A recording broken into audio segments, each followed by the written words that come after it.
Celebramos este domingo la fiesta del bautismo del Señor, que parece que ya no pega, ¿verdad? Ya habréis quitado ya el Belén y todo, porque como empezamos la Navidad antes de tiempo, pues luego ya estamos deseando y el Día de Reyes ya recogemos. Pues no, todavía estos días son días de Navidad, porque la Navidad no es solo que recordamos que Jesús se hizo niño. La Navidad es sobre todo que Dios se nos ha manifestado. Y la vida del Señor ha habido muchas manifestaciones. Y ahora también se nos manifiesta. Una pregunta que a mí me gustaría haceros, pero sería en plan personal, en plan directo, en plan tomando un café, y es, ¿estas Navidades habéis visto más de cerca a Dios? Porque Dios se nos sigue manifestando. Si estamos atentos. Hoy celebramos una manifestación de Dios.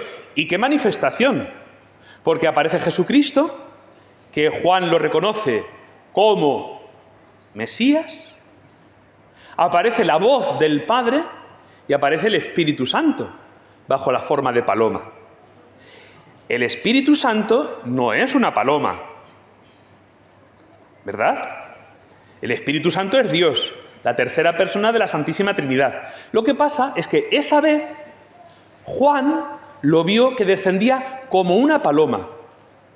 No sabemos muy bien lo que vio, pero el descender como una paloma bate las alas, como una paloma se posa. Aquí hay mucho misterio, en todo hay mucho misterio. Vamos a intentar quedaros con algunas ideas así importantes. Voy a empezar por esta, por la de la paloma. Nosotros, como ya no somos hebreos, como ya no somos judíos, pensamos una paloma y ¿qué se os ocurre? La paloma de la paz. Y eso sí tiene que ver mucho con bíblico. Yo veo palomas y pienso en el tejado y en los problemas que dan en las iglesias las palomas, ¿vale? Eso también, eso por otro lado. Pero un judío, cuando veía una paloma, el símbolo de la paloma, se acordaba sobre todo del diluvio universal. Porque cuando terminó el diluvio, Noé, desde el arca, para comprobar si ya la tierra volvía a ser habitable, soltó de primeras un cuervo y le salió rana. Pero luego soltó una paloma y regresó con una rama de olivo en el pico. ¿Os suena ese símbolo? Era que ya había terminado el castigo, el símbolo de la paz. La paz entre Dios y los hombres. Cuando Juan ve que sobre Jesús desciende el Espíritu como una paloma, está entendiendo que llega la paz entre el cielo y la tierra. Dios ama a los hombres. Pero hay otro símbolo muy profundo también, que lo vamos a celebrar de aquí a menos de un mes, cuando celebremos la Candelaria, que es la fiesta de la presentación del Señor en el templo, cuando a los 40 días José y María llevan al niño al templo y lo ofrecen a Dios. Los judíos tenían por costumbre el primer hijo dedicárselo a Dios y lo hacían con un símbolo, entregando un animal que se ofrecía en sacrificio. ¿Quién podía? Un cordero. Quien era pobre, como nuestra madre, la Virgen, como San José, ¿qué ofrecieron ellos? ¿Os acordáis? 2 tórtolas, 2 palomas. Porque eran pobres. Un judío, al ver la paloma, entendía que era el animal del sacrificio. ¿Quién es Jesús? El que va a ser sacrificado. El que se va a ofrecer en sacrificio por nosotros, pecadores. Y ocurre en el Jordán. Juan bautizaba en el Jordán como un símbolo, como un propósito de año nuevo. Porque al final nuestros propósitos, nuestros deseos de ser mejores se quedan muchas veces en eso, en que lo intentamos. Porque meter la pata, decirme la verdad, ¿qué día no metemos la pata? Lo importante no es las veces que metamos la pata, sino las veces que la saquemos. Y más aún, No solo las meteduras de pata, sino cómo somos capaces también de perdonar las meteduras de patas de los demás. En un matrimonio, como no sepáis perdonar las faltas los unos a los otros, eso es una bomba de relojería. En un grupo de amigos, como no se sepan perdonar los fallos, se termina la amistad. En una parroquia, como no nos sepamos acoger desde nuestra debilidad, desde nuestros errores, desde nuestras faltas, pues nunca habrá parroquia, porque, como decía el Papa Francisco, la Iglesia no es un club de perfectos, es un hospital de pecadores. Juan, en el Jordán, invitaba a la conversión. ¿Y qué significaba para un judío el Jordán? ¿Os acordáis del Mar Rojo? Cuando el pueblo de Israel se escapa de Egipto, Dios lo libera de Egipto, pero se encuentra con que tiene el mar delante de él. ¿Qué puede hacer? ¿Echarse a nadar? No. ¿Y qué viene por detrás? ¿Quién venían por detrás? Los egipcios, que se daban cuenta que perdían la mano de obra barata, que perdían los esclavos, iban a por ellos. Por detrás, los egipcios que vienen a darnos caña. Por delante, el mar, que o nos echamos a nadar o glu, glu, glu, glu. Nos ahogamos. ¿Y qué hizo Dios? Abrir un camino. Esto también es nuestra fe. Dios siempre abre caminos donde parece imposible. Eso para los judíos fue como un bautismo. Pero es que cuando llegan a la Tierra Santa, a la Tierra Prometida, Moisés ha muerto, Josué es el que lidera al pueblo, resulta que se encuentran con otro río, este ya más pequeño. Y ahí Josué aprovecha a decirles, habían pasado 40 años, muchos ya no se acordaban de la hazaña que habían vivido sus padres de liberarlos de Egipto. ¿Y qué les dice Josué? El que quiera servir a Dios, que cruce el río. Quien quiera seguir su vida y servir a dioses paganos, pues que se quede por aquí y no cruce con nosotros. Era una elección. Juan, cuando baja al Jordán, está diciéndole al pueblo, ¿quieres servir de veras a Dios? Pero no es más que un propósito. No es más que un propósito. Sin embargo, cuando Jesús se bautiza y cuando inaugura el bautismo, ya no es solo el buen propósito que nosotros tenemos. Ya no es solo la buena disposición de nuestro corazón. Hay una cosa más importante. ¿Para qué sirve el bautismo? Pregunta de catequesis. ¿Para qué sirve el bautismo?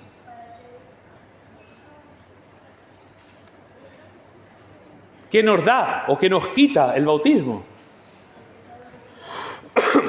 Me chivan por aquí los monaguillos. A ver, por allí. Muy bien, lo habéis dicho a la vez. Para perdonarnos el pecado original. Pero más importante que lo que nos quita, esa condición pecadora con la que nacemos alejados de Dios, como con niebla en los ojos, no podemos reconocer de primeras a Dios, nos cuesta trabajo creer en Dios muchas veces. Más importante que lo que nos quita es lo que nos da. ¿Qué nos da el bautismo? ¿Qué nos hace el bautismo? ¿En qué nos convierte? Como esto no nos lo creemos del todo, por eso dejamos bautizar a los niños tan tarde. Como hemos dejado de creernos de verdad que el bautismo nos hace hijos de Dios, pues luego ya cuando sea mayor que le elija. No, hombre, no. ¿A que lo vas a apuntar a inglés en cuanto puedas? ¿Y a que lo vas a apuntar a fútbol y a cosas que tú crees que son buenas en cuanto puedas? Porque tú crees que es bueno, ¿no? Las clases extraescolares. Pues mucho mejor es el bautismo. Esto, con perdón, yo creo que hasta los curas nos lo hemos dejado de creer un poquito. Porque si no los curas no lo creyéramos de verdad, ahí estaríamos machacando que el muchacho me lo bautices a los 15, a los 20, al mes. A los 3 meses pues, ya tarde. ¿Por qué? Porque si lo vas a hacer hijo de Dios, si lo vas a unir a la vida divina, ¿por qué lo vas a demorar? ¿Por qué lo vas a retrasar? Nos quita el pecado original, nos hace hijos de Dios. ¿Y qué nos hace más el bautismo? Nos incorpora a una gran familia, la de la Iglesia. Sin embargo, Cristo no necesitaba nada de esto. ¿Cristo tenía pecado original? ¿Cristo tuvo algún pecado? Oye, esto hay que responder fuerte, ¿eh? ¿Cristo tuvo algún pecado? No, ninguno. Ni el original. Para que no tuviera ni el original, su madre, la Virgen, fue inmaculada. Y entonces, por eso dice Juan, ¿vienes tú a que yo te bautice y soy yo el que tiene que ser bautizado por ti? ¿Para qué se bautiza el Señor? Jesús no tiene que hacerse hijo de Dios. Jesús es el Hijo de Dios. ¿Para qué se bautiza el Señor? Jesús no tiene que incorporarse a la Iglesia. Él es el que funda la Iglesia. ¿Para qué se bautiza Jesús? Los santos padres decían un ejemplo que yo lo cuento más sencillo, ¿vale? Jesús no baja al Jordán a bautizarse, a bañarse, para limpiarse del pecado, sino que Él baja como el detergente, para que quien se bautice quede limpio del pecado. Por la eficacia de que Jesús se hace pasar por un pecador, nosotros, pecadores, podemos llegar a ser hijos de Dios. Y esto es lo más maravilloso del bautismo. ¿Qué voz oyó Juan? ¿Qué oyó Juan cuando bautizó a Jesús? Una voz del cielo, del Padre, que decía, ¿os la sabéis? Este es mi Hijo amado, en quien me complazco. En otro evangelio dice, escuchadlo. Este es mi Hijo amado. Queridos míos, el día de nuestro bautismo, el día que nos bautizaron, a nosotros también se nos dijo esta palabra. A lo mejor no la oísteis, pero en el cielo quedó escrito, este es mi Hijo. Este es lo grande del bautismo, que nos hace hijos de Dios. ¿Cómo lo vamos a demorar? ¿Cómo lo vamos a ningunear? Decía San Agustín que como cristiano espero salvarme, como sacerdote temo condenarme. Y eso lo digo yo también. Por ser cristiano, espero poder delante del Señor decirle, soy tu hijo, ayúdame, perdóname. Por sacerdote espero que me van a leer la cartilla, y bien, porque me han dado más responsabilidad. Por ser cristiano tenemos la esperanza de poder entrar al cielo. Porque todos nuestros buenos propósitos al final son, pues sí, agua.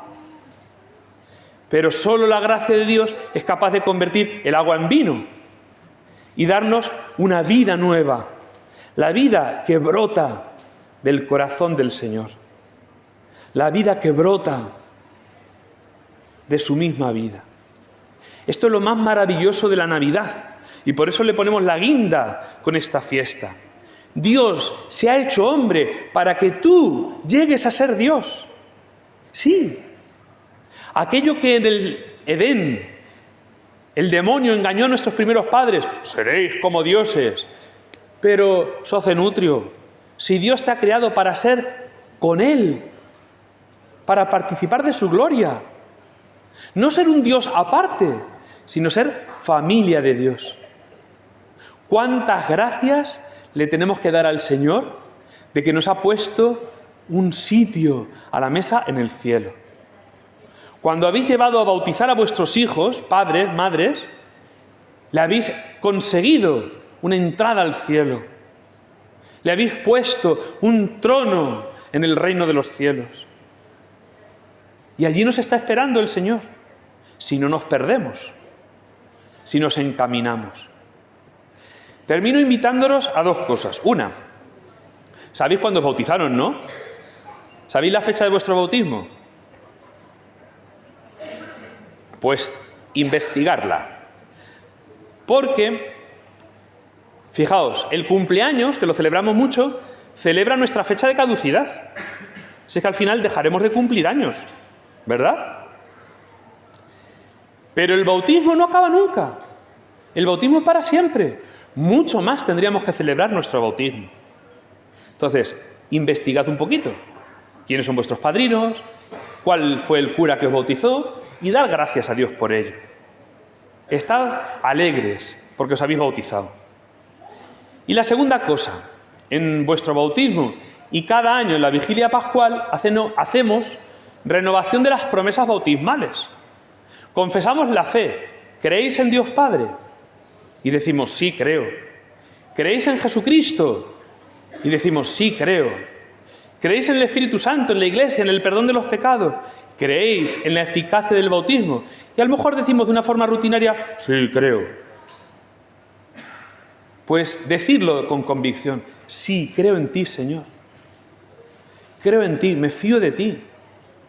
Estoy contento de ser tu hijo, de que me llames a heredar la vida eterna, de que me quieras como rey junto a ti en tu reino.